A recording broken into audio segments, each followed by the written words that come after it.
Bonjour!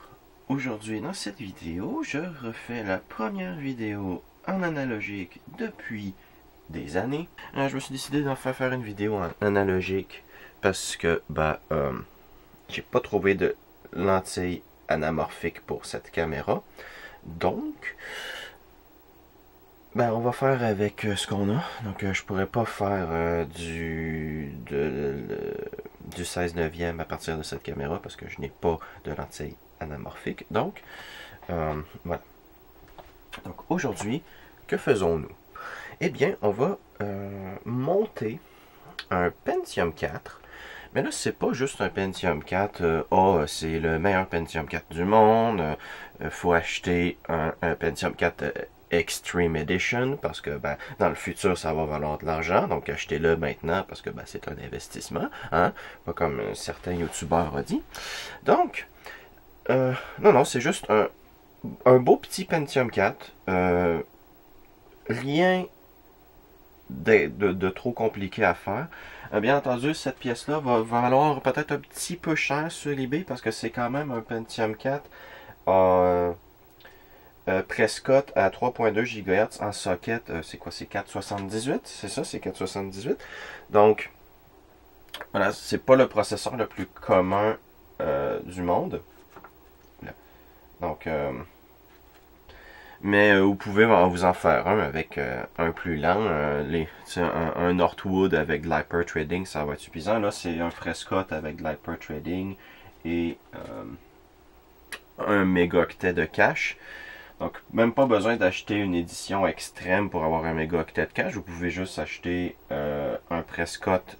Quoi, je sais pas s'il y a des éditions extrêmes pour le Northwood, mais c'est pas très grave, ça change pas grand chose à ce que je dis. Donc, faites juste genre magasiner sur eBay, puis trouvez-en vous un. Tant qu'il est à 2,8 GHz ou plus, ça devrait suffire. Hein. Donc, voilà. Puis si vous avez de l'hyperthreading, ça va être mieux. Voilà. Donc, on a ce petit processeur ici. Je vais vous donner la référence, parce que vous ne serez pas capable de le lire à la caméra. Il s'agit d'un SL7PN. Donc, un Pentium 4 à 3.2 GHz, 1 mégaoctet de cache et un FSB à 800 MHz. Et je vais vous montrer ici un autre truc, c'est un radiateur. Ça, c'est un radiateur qui est que j'ai jamais vu nulle part d'autre ailleurs que dans celui-ci. Donc, ce qu'il faut comprendre, c'est que ça, en fait, techniquement, c'est le Pentium 4 de ma mère, que ma mère s'est acheté en 2010, usagé chez un monteur d'ordinateur. Donc, tu sais, il y avait Windows XP dessus, et voilà. Donc, il est venu avec ça. C'est une grosse latte, une grosse latte de cuivre. Et, voilà. Je remarque en fait que la couleur du cuivre est pas très jolie. On va donc changer le white balance. Donnez-moi une seconde. Manual.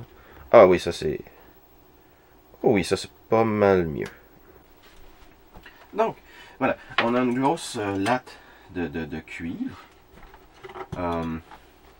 Et dessus sont, je crois que c'est soudé, des petites lamelles d'aluminium. Et de ce côté-ci, on a un ventilateur. Voilà, c'est tout. C'est vraiment très simple. J'ai jamais vu d'autres comme ça. Si vous vous demandez pourquoi il y a cet adaptateur dessus, c'est que pour une raison qui m'est obscure, la carte mère a cessé d'alimenter le ventilateur par le port ventilateur du CPU. Donc là, j'utilise ça parce que le tachymètre fonctionne toujours et j'alimente le ventilateur par un connecteur Molex. Donc voilà. Donc ça, c'est pour l'alimentation. Pour ce qui est de la carte mère, donc qu'est-ce que c'est donc que cela? Donc ça, c'est une carte mère de chez Intel. Ça vient de chez Intel. Je ne sais pas si c'était dans un PC OEM ou quoi que ce soit d'autre. Mais voilà. Je pense que c'est le mieux que je vais avoir. Donc, je ne sais pas si c'était dans un PC Dell, HP ou quoi que ce soit d'autre. Mais cette carte mère-là était la carte mère qui était dans le Pentium 4 de ma mère, justement.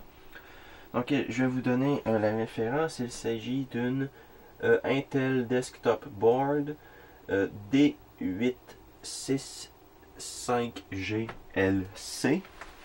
Donc, si vous voulez voilà, voir c'est quoi, on a 2 ports SATA, 2 ports IDE, un connecteur disquette, ATX 20 pins plus le 12 volts pour le processeur, un port AGP. Donc là, vous vous rendez compte que en fait, ce Pentium 4 là ne sera pas un Pentium 4 à base de PCI Express, parce que de toute façon, je m'en fous, j'ai des bien meilleures machines en PCI Express pour faire ce que ce Pentium 4 là pourrait faire avec une carte en PCI Express. Et de toute façon, les Pentium 4 haute performance, c'est pourri. Prenez-vous un bon corps de duo avec du PCI Express, puis vous allez voir, ça va vous coûter moins cher, puis ça va être mieux. Donc, vraiment, ça c'est ce que je considère comme les meilleurs Pentium 4 qu'on peut avoir. Un Prescott en 478 avec un port AGP. Après, si vous trouvez un socket 775 avec un port AGP, je suppose que vous pouvez le prendre, parce que ça ne changera pas grand-chose. Mais si vous voulez absolument une carte graphique en PCI Express, prenez pas un Pentium 4, prenez-vous juste un corps de duo ou un corps de quad, puis vous allez voir, vous allez avoir pas mal mieux en termes de prix pour performance qu'un pauvre Pentium 4. Puis si vous voulez un Pentium D, là, il va falloir que vous vous achetiez pas mal un meilleur refroidisseur que ce que va demander un Pentium 4 dans ce genre. Bon, donc voilà. Pour ce qui est des IO, 2 ports PS2, 4 prises USB 2.0, port série, parallèle, VGA pour le graphique intégré, Ethernet, je ne sais pas si c'est gigabit ou 100 mégabits, je crois que c'est 100 mégabits, et carte son, mais nous n'utiliserons ni la carte son et ni les graphiques intégrés, donc je vous montrerai ça plus tard. Ah, et j'ai oublié un truc, il y a 4 gigaoctets de DDR1 d'installer dans cette machine. Bien entendu, je n'aurai pas accès à tous les 4 gigaoctets, seulement à 3,25 et des poussières. Donc, mais c'est pas très grave pour Windows XP, 3 gigaoctets, c'est plus que suffisant pour les jeux de l'époque. Ah, et on a 3 connecteurs PCI. Donc ça, c'est du mini ATX, je crois. Donc, j'ai un boîtier pour ce genre de carte-là. Donc, parlant de boîtier, je vais vous le montrer. C'est rien d'extraordinaire, les gens. Donc, attendez-vous pas à quelque chose d'extraordinaire. Oups, on va reculer encore plus. Et bon,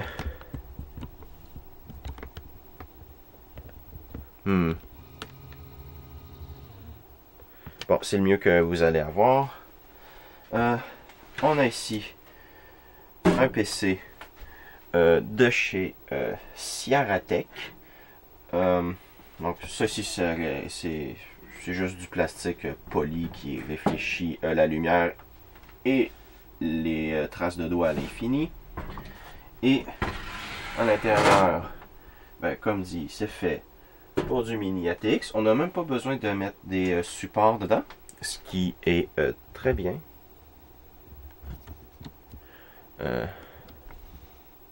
Hop. Voilà.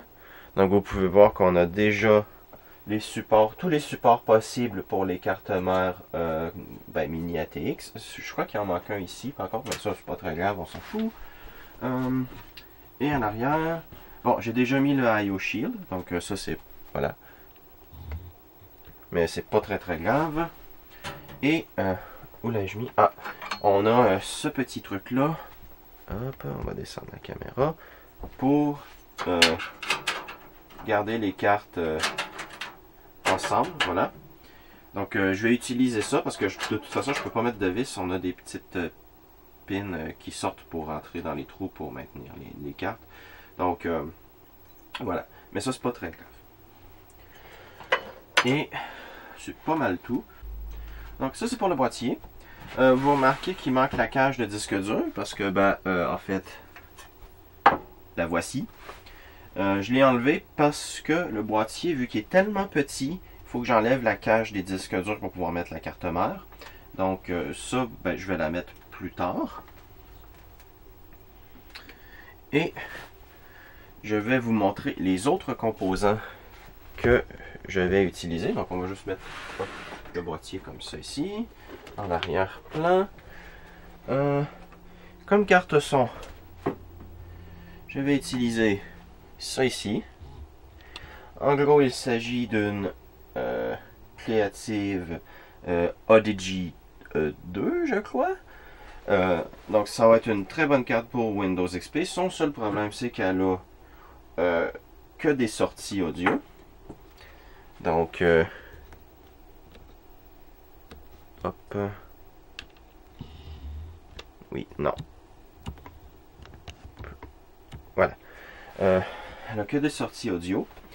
Mais vous pouvez voir que c'est quand même une très bonne carte. Regardez-moi tous les condos et voilà. Donc ça a l'air d'être une carte qui est vraiment bien.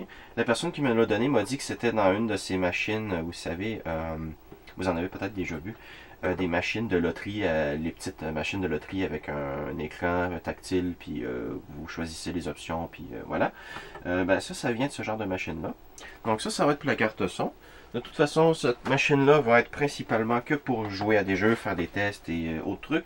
Donc, il n'y aura pas j'aurais pas besoin d'avoir une carte audio qui est capable de capturer le son et faire d'autres trucs. Pour ce qui est de la carte graphique, il s'agira d'une ATI Radeon 9600 Pro. Donc, le modèle Pro, lui, l'avantage qu'il a, c'est qu'il n'a pas besoin d'alimentation externe. Comme vous pouvez voir ici, on a un connecteur pour brancher une alimentation externe. Donc, c'est pas le cas avec celui-ci. Donc, c'est très bien. Donc, ça sera la carte qui sera utilisée. Et, ben, ça va être pour les cartes d'extension. Le disque dur. Rien d'extraordinaire. C'est un Western Digital de 200 gigaoctets. Donc, rien de, comme je dirais, rien d'extraordinaire.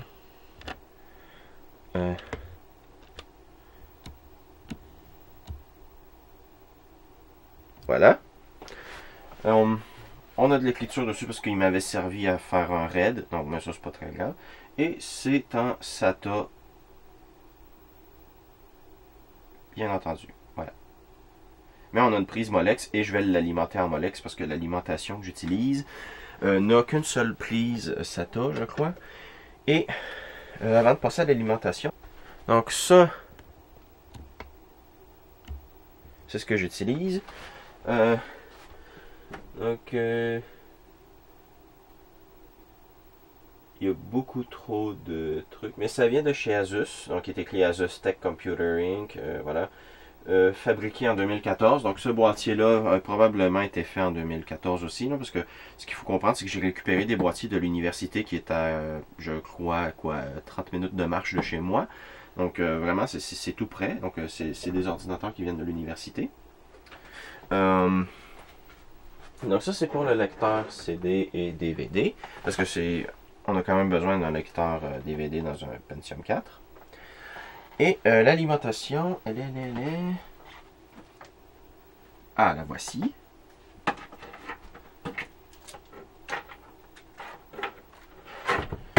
Et voilà. Il s'agit d'une alimentation de 300... Oups, pardon.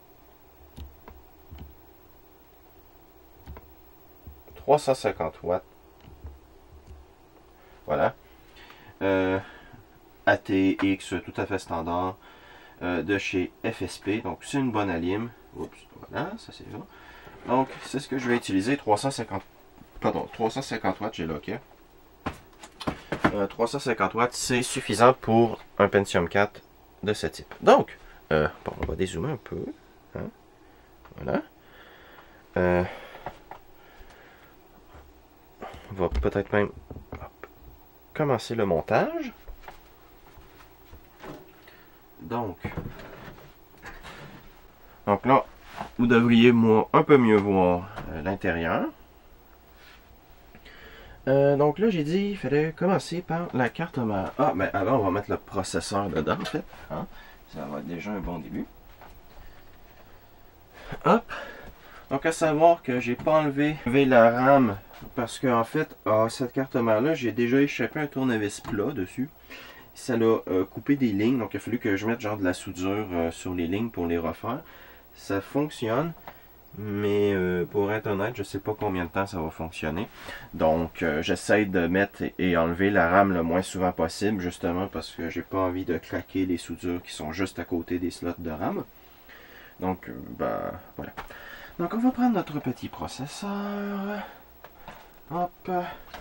On va le mettre dans son petit socket. Le détrompeur est ici. Hop. On le serre. J'ai déjà nettoyé le dessus, donc il devrait être propre, ainsi que le radiateur. Mais là, il me faut ma pâte thermique. Et ma pâte thermique est... Donc, un truc tout à fait générique. Voilà. Ça devrait faire l'affaire pour un Pentium 4.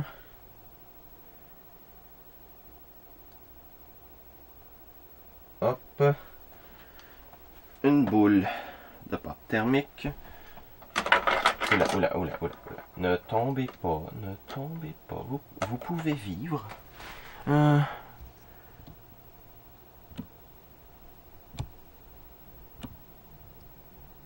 Je pense que c'est le plus net que vous allez avoir. Donc, voilà pour ça.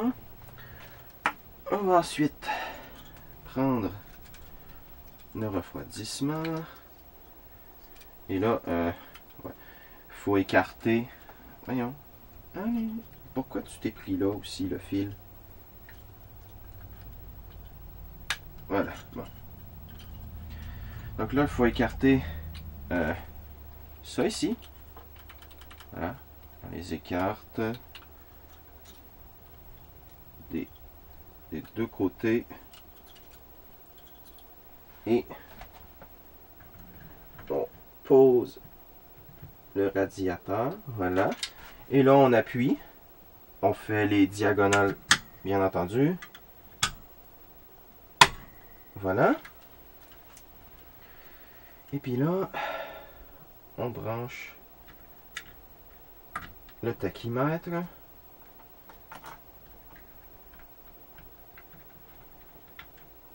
Voilà. Donc ça, c'est fait pour la carte mère. On va la mettre de côté pour reprendre le boîtier et remettre la carte mère. Donc bien entendu, bon, j'ai déjà mis le IO Shield. Parce qu'en fait, ça c'est une vidéo où je recrée le montage. Parce qu'en fait, comme vous l'avez remarqué, je faisais pas beaucoup de vidéos et tout et tout. Donc voilà, j'avais comme perdu un peu l'habitude de faire des vidéos sur ce que je faisais, mais là, j'essaie d'en refaire parce que, ben voilà, j'aime bien faire des vidéos, ça me fait du bien mentalement, ça me permet voilà, de faire des choses et voilà. Donc, ben, j'en refais. Donc, on va mettre la carte mère, vu que c'est le plus dur ben, à faire. Ah oui, puis on a aussi des câbles... Hop, pour le front panel, l'USB et voilà. Hop. Puis là, il va me rester à visser les vis. Donc ça, malheureusement, vous ne pourrez pas vraiment le voir parce que j'ai pas de caméra dessus. Donc, hop. Ah, et j'ai aussi des vis supplémentaires parce que j'ai remarqué qu'il manquait des vis. Puis j'avais perdu mon sac de vis. Donc là, je l'ai retrouvé. Et j'ai des vis pour carte mère. Donc, on va pouvoir les utiliser. Elles ont une tête un peu différente, mais c'est pas très grave. C'est pas parce que tu as une tête de turc que tu es inutilisable. Ah, et on a aussi le câble pour du HD audio. Et bien entendu, comme je vous ai montré, la carte son que je vais utiliser n'a rien de ça. Donc ça va être juste un câble inutilisé. Donc voilà. Le front panel, je l'avais pris en note pour pas avoir à repasser 2 heures à chercher le front panel, comment il fonctionne sur ces cartes mères Intel là. Donc ça c'est orange. Ensuite, on va mettre le graveur. Donc, hop.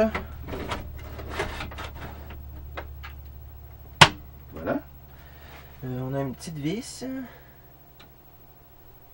Non. Qu'est-il advenu de cette petite vis?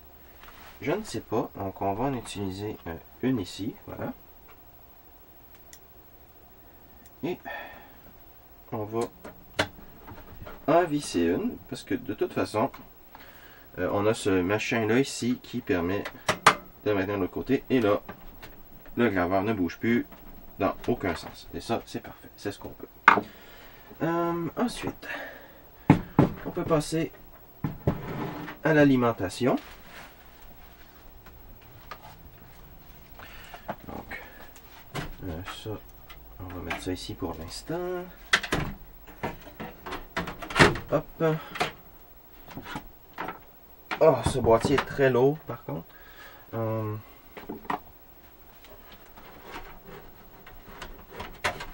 Allez, voilà.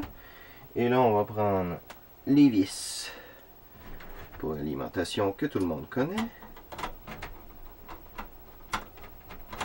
Hop. Hop.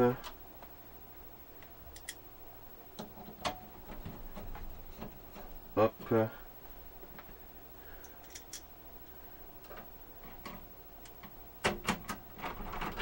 Hop.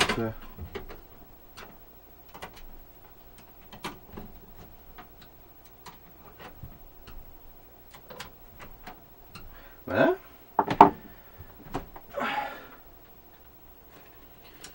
Donc là, je vais avoir besoin du câble SATA. Celui-là ici pour alimenter les disques durs. Et vu qu'on n'a pas de lecteur de disquette, j'aurai pas de besoin de la troisième prise. Hop. Voilà.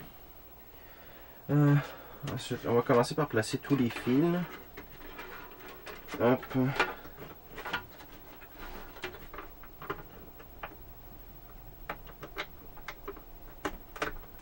Voilà. Et celui-là, ça va être pour le disque dur. On va connecter celui du processeur. Hop.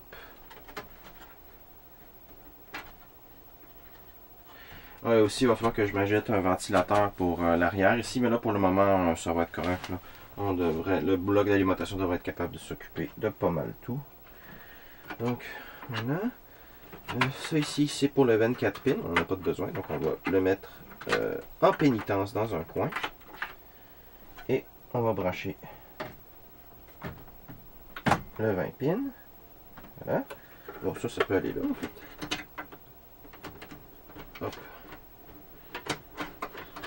Et voilà.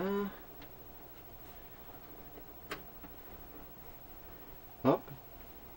Ça, je sais pas pourquoi ça fait l'orange là dans cette position là, mais j'aime pas ça.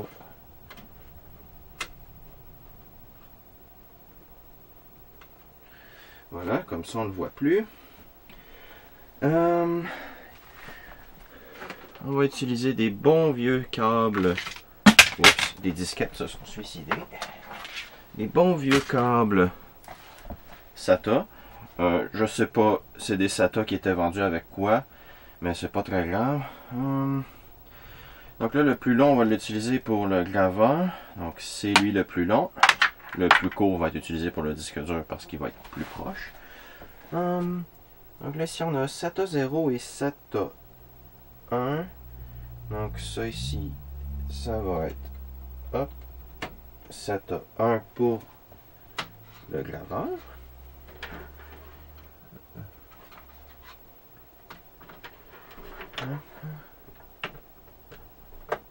Et voilà. Le câble SATA va passer par en arrière. Oh, en fait, il peut passer par là. Voilà. Entre la RAM et les autres connecteurs. Ah, et je ne vais utiliser aucun port IDE et pas le connecteur disquette parce que il n'y a pas de lecteur de disquette puis il n'y aura pas de disque IDE. Et je crois que c'est tout. On va placer d'avance quand même le câble SATA pour le disque dur. Donc, hop. Ah oui, et celui pour l'USB, faudrait pas l'oublier. Donc, ça va comme ça. Hop. Et puis toi, tu vas comme ça. Voilà. Ok. Bon, ça c'est bien. Donc là, on va pouvoir mettre le disque dur. Donc je vais vous montrer comment on met le disque dur dans cette cage. C'est très simple. Donc ça c'est le devant. On rentre le disque dur comme ça. Hop, jusqu'à ce qu'on arrive au bout. Et on aligne les trous.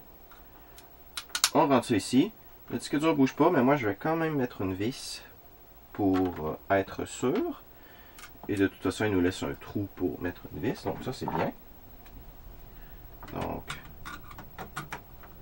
voilà.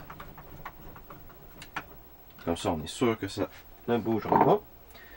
Et là, il faut que j'enlève le... Oh non, j'ai pas besoin d'enlever le panneau avant. C'est pas très grave. Donc, hop.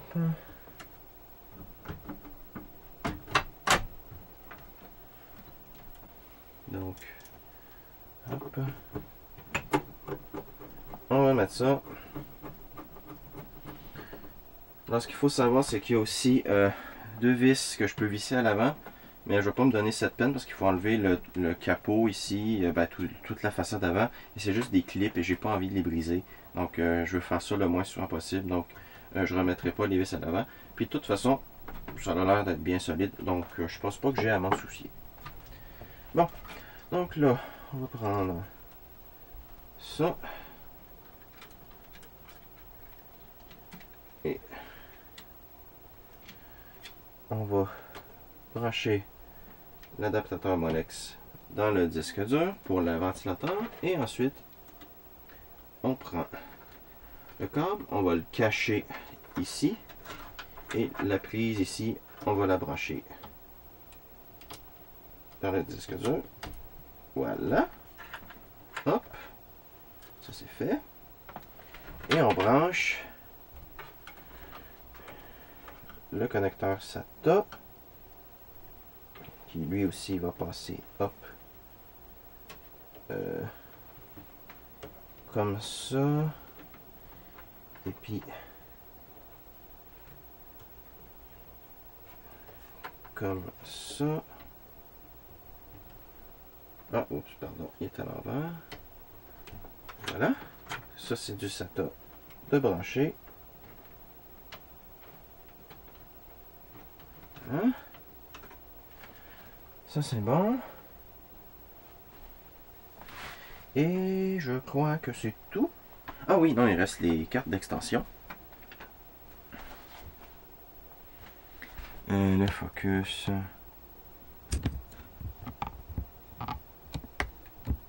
Voilà. Ça a l'air d'être ce qu'il y a de mieux.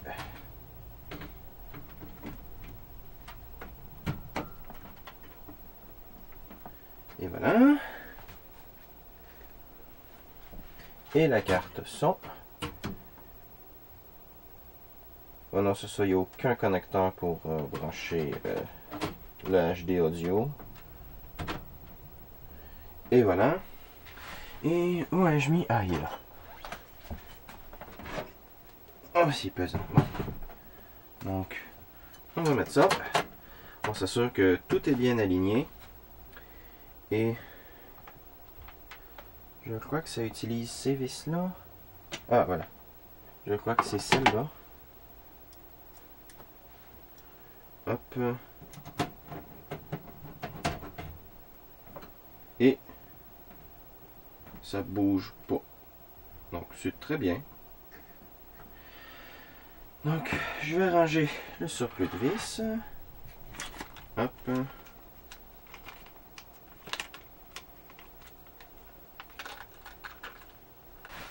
Donc, l'ordinateur est quand même pas mal fini d'être monté. Il ne reste plus qu'à mettre le panneau latéral. Ah, ils sont là les vis, les thumb screws. Voilà. Et le panneau, je l'ai mis ici. On met le panneau. Hop. Hop.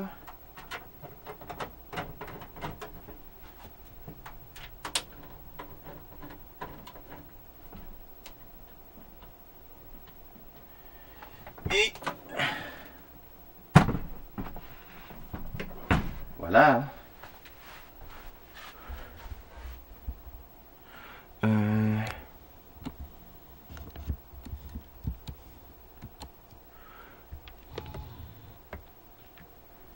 Et voilà. Donc, c'est ça pour le boîtier. Donc, ça c'était la vidéo de présentation du matériel. Parce que je me suis dit que j'allais recommencer à faire les vidéos présentation du matériel. Là, c'était le montage. Et la prochaine vidéo sera la présentation logicielle. On va regarder des petits benchmarks. On va regarder des jeux. Donc, voilà. On va pouvoir faire ça dans le prochain épisode. Donc, en espérant que vous avez apprécié cette vidéo de montage. Et à la prochaine!